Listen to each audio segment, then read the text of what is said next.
All right, Jordan, another big thing in the world of college football is revenue sharing. We've been talking about it for probably over a year now, honestly. The House settlement and revenue sharing and what it would look like if and when it ended up passing. Well, as we know, it has passed. It's been ruled on, it's been approved by the courts, and it officially begins now. July 1st was when revenue sharing officially started in college football. So we have now transitioned into a world of college football where universities are now paying college athletes directly, not through NIL collectives, not through boosters, not through scholarships, but direct cash to the athletes for playing whatever sport they're playing for that university. That in and of itself is a crazy concept. If you would have floated it out, 5, 6, 7 years ago, maybe. But now it's the reality that we live in. So, what does this rev share mean for college football, and more specifically Clemson, and how they're going to use it? You hear the reports out there of roughly $20+ million to the athletes, and it's up to the schools how they divvy it out based on the sports and the revenue generating sports versus the non-revenue generating sports and all that kind of stuff. So what have you heard about how Clemson's going to handle this, and what real effects is this going to have on say recruiting, which is a segment we just got done with, and how does this affect the landscape of college football? Yeah, I mean it's a big thing. Hopefully there comes some more guardrails and some more guidelines and maybe some more stability. It's probably wishful thinking, knowing what some potential ramifications of this could be. From a Clemson standpoint, I expect the lion's share to go to football, probably more so than even some other schools. I don't know if you saw the recent quote from Brad Brownell, but he was talking about how basketball is going to get about 11%, which compared to a lot of the schools in the ACC is actually low. I think it tells you kind of where the priorities lie for Clemson in terms of the athletic department. So from a football standpoint, I definitely expect Clemson to be competitive from a rev share standpoint. I think they're going to be able to pitch that to recruits. Hey, football is we're getting this much, and compared to some other schools, like we give our football players even more of that revenue than, and I think it's something that doesn't surprise me. Dabo has talked about it. He's been so excited about it, talking about what it's going to mean for Clemson. Nobody's going to have more money than Clemson and all that. So I do think it's going to mean a ton from a recruiting standpoint. It doesn't mean NIL is going to go away. Some people seem to think that, oh man, this is just going to be a replacement for NIL. No, NIL is still going to be a factor, but it definitely lessens the emphasis and the urgency in which these schools, and also kind of the shadiness in which some of these schools were implementing their NIL. Obviously, if you saw leading up to July 1st, there were some schools that were kind of emptying the tank a little bit on their NIL collectives because they had all that funding money that they wouldn't be able to use anymore. And Michigan, Texas A&M, schools like that have really kind of emptied the clip, so to speak, and just to make sure to get some deals locked in before the rules changed.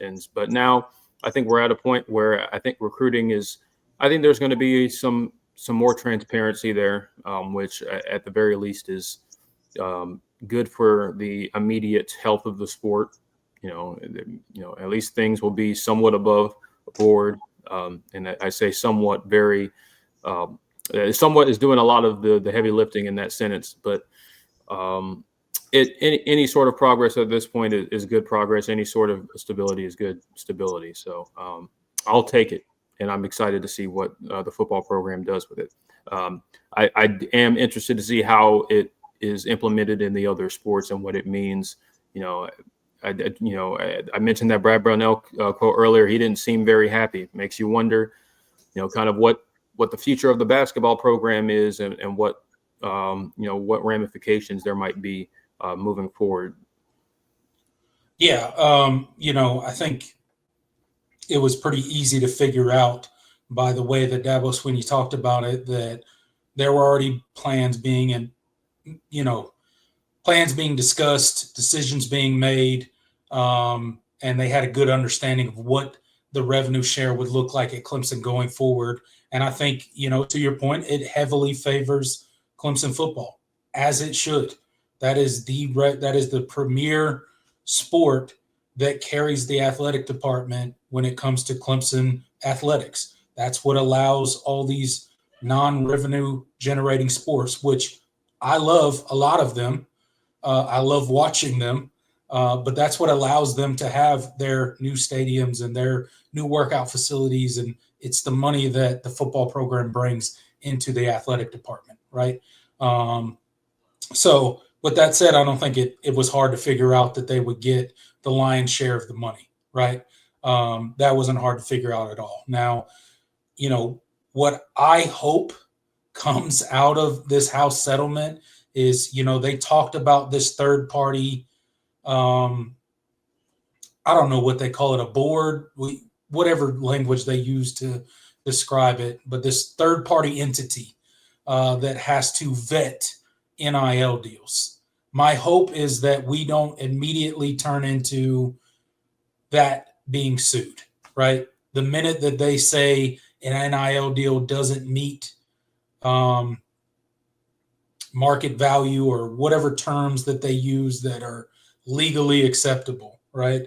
I hope that we don't turn into, we're suing that immediately, or a player suing that immediately, and it becomes pretty much obsolete, which I could totally see happening. It's the whole reason that NIL got completely out of control. What a lot of people don't realize out there is that everybody keeps saying the NCAA is not enforcing anything when it comes to NIL. Yeah, because they got sued and they lost every time. So eventually they just said, whatever, man, do what you want. You're just going to sue me anyway. So, right? Tennessee, Nico. So that's why NIL got where it is now, right? Which was essentially a pay for play, because the minute that the NCAA stepped in and tried to regulate anything, and believe me, far be it from me to defend the NCAA like they're some buttoned up organization. They're not. They're a bunch of clowns. And they're the reason that we're in this situation today. But they did try to enforce some sort of rules around NIL. It just didn't work because they got sued, antitrust lawsuits. They lost. The entire state of Tennessee went after them. Like, it is what it is, right? Go look it up. So that's why we ended up where we are today, where it's just kind of pay for play. This big time booster can go look at Bryce Perry Wright, for example, and be like, I'll pay him $5 million to come to X school. I'm just throwing out hypothetical numbers out here. These are not real. Yeah. Okay. I'm just saying it could happen that a very rich person could be like, hey, I'll pay him, how much does he need? What will it take for him to come here? Done. Right? There's nothing preventing that right now. Nope. Right? And that's the problem that I have with NIL. I have no issues with college athletes making money from doing an autograph signing, from doing a youth camp, from doing a meet and greet with fans, from doing selling jerseys, selling merch, appearing in a commercial, whatever. Legitimate business deal to make money because of their name, because they're known as X athlete at X university, right? No issue with that. Go make as much money as you possibly can. This is America. This is about the free market. This is about capitalism. You go make as much money as you possibly can, right? Where I have a problem is a bunch of rich people just throwing money at 17, 18-year-olds and their families to try to coerce them into coming to a university. I think that has no part in college football. And I think that will be the death of college football if we don't get it out of college football, right? So my hope with the House settlement and this quote unquote entity that is going to now review NIL deals is that they will actually be able to do their job and vet them as actual business deals. If it's an actual business deal, I ain't got no problem with it. But if it's not, if it's pay for play, it's got no part in college football. Get rid of the pay for play, make it true NIL with the revenue share on top of it that they're going to be getting paid from the universities. With on top of that, they're getting paid scholarship money. On top of that, they're getting paid stipend money. On top of that, they're being very well taken care of in these high-level college football programs anyway, right? So that's my whole point. That's my hope for it. Now, take your rose-colored glasses off and get down to reality. That's not how it's going to go at all. The first NIL deal that is said to not meet market value or not be legitimate or whatever verbiage they want to use by this group that kind of vets them, they're going to get sued. It's going to blow up, and it's going to be a huge mess again. But at least for the time being, we can have a little bit of hope that there's going to be some guardrails on NIL. And I think if you're being honest with yourself as a college football fan and as anybody who truly cares about college football, you don't want pay for play either. It's not good. It's not good for anybody. It's just really not. So that's where I'm at with it. I'm excited about the rev sharing. I think the schools should have had to pay these players much earlier than now. It's part of the reason that I have such an issue with the NCAA, because if the NCAA would have just started bending a little bit years ago, we wouldn't be where we are, where there's, 27 different states with 27 different laws on NIL, and that's why it's such a damn mess, right? We would have a central, and that's another thing. College football needs a central governing body, right? Like there needs to be a person or a group of people that run college football, not conference commissioners, not university presidents, not TV executives, somebody that is in charge of college football, the sport, and looking out for just the sport of college football, not looking out for the ACC, not looking out for the SEC, so on and so forth, not looking out for ESPN or Fox, looking out for college football, right?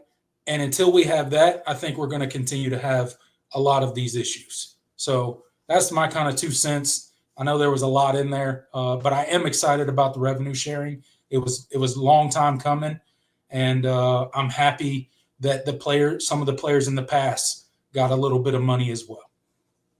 Yeah, 100%.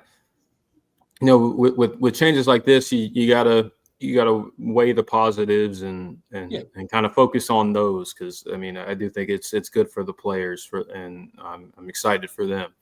I think it'll help Clemson in particular. And so I'm excited to see how they implement it. I'm sure there'll be some growing pains along the way, but ultimately, it's something that I think could wind up being pretty beneficial for the school and for the athletic program. So I'm excited. Yeah, same here. Very excited. So let us know what you guys think. What do you think about the revenue sharing model? What do you think about NIL? Do you think that this new governing body should be able to vet NIL deals? How do you think that goes? You guys let us know down in the comments below. We appreciate your guys' help with that.